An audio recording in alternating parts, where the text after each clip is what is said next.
Good morning, PHS. These are your daily announcements for Monday, May 9th. I'm Blake. Congratulations to the track team on their great showing at this last weekend's meet. The girls team took home first place while the boys finished second. Way to go, Warriors. Coming up on Wellness Wednesday, we will have 25 minutes of mindful movement during advisory. Our guest instructor, Tracy, will be helping in the activity room to help us find our calm. Please sign up in the Counseling Center for some more mindful fun. Attention juniors and seniors, a Google form was sent out to your school email to suggest music for this year's prom. You must be logged into your school email. Also, the prom committee will be selling prom tickets during lunch. It will be $25 for a single ticket and $40 for two. Pride Club meets today at lunch in Miss Blythe's room. Fellowship of Christian Athletes will meet in Mr. Shermaharm's room at lunch as well. Pizza will be provided.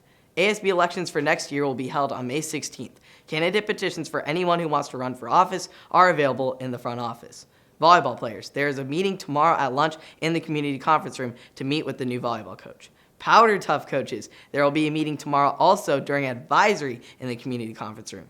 Warning, danger, Will Robinson. If you have not gotten your permission on Family ID or made your payment for the German field trip, your spot is at risk. Herrick Carta needs to remove anybody from the list who doesn't have those pieces in place.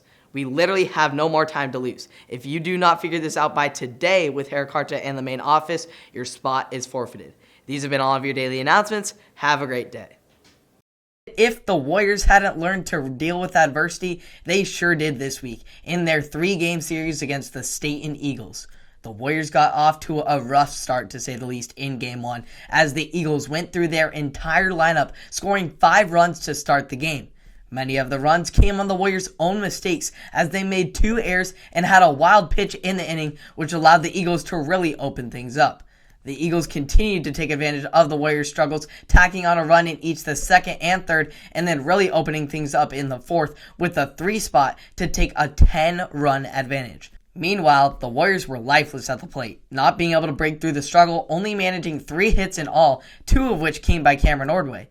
In the end, the Warriors weren't able to bring any runs across, resulting in a more than sickening 10-0 shutout defeat on their home turf. It was a sloppy effort on all fronts, and the Warriors were going to have to clean things up quickly as they had to take on Staten again in Game 2 in just less than 24 hours.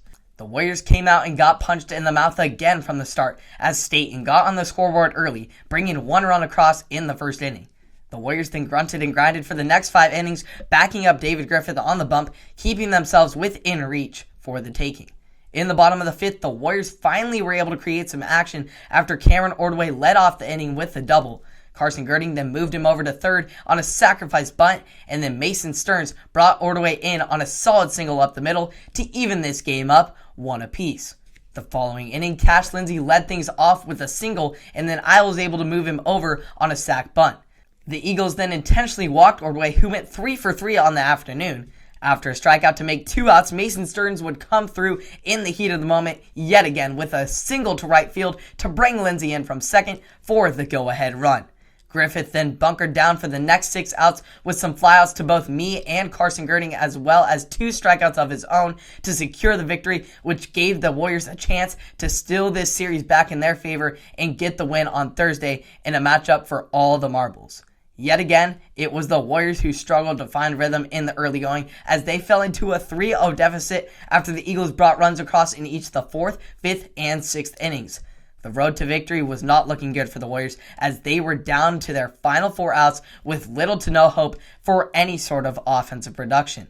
But despite the odds, the Warriors managed to break through on a 2-out rally in the 6th after Mason Stearns worked a walk and then Alec Russell moved him over to third on a base knock. Russell then stole second to put 2 runners in scoring position for Ty May, who came through with a big-time hit that scored both runners to make it just a 1-run deficit.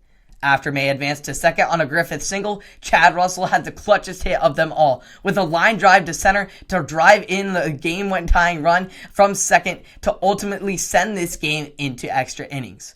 After missing out on an opportunity in the 8th, the Warriors found themselves trailing once again in this game as Staten took a lead in the top of the 9th. This time around, however, the Warriors had an answer as Logan Carter and Ordway hit back-to-back singles to left field. Cash Lindsay then brought Carter in to tie the game back up on a hard hit ball up the middle and loaded the bases up for Alec Russell. Russell then proceeded to work a bases-loaded walk that brought in Ordway for the winning run that helped the Warriors claim the come-from-behind 4-3 victory and a 2-1 series win.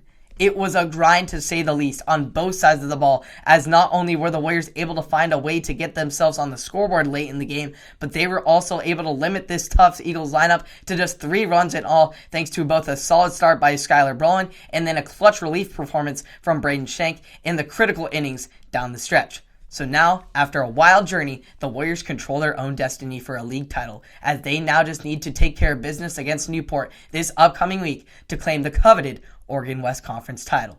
First pitch against the Cubs is scheduled for Monday at 4:30 at home, so come down to Stevenson Field and give these Warriors some momentum for the week.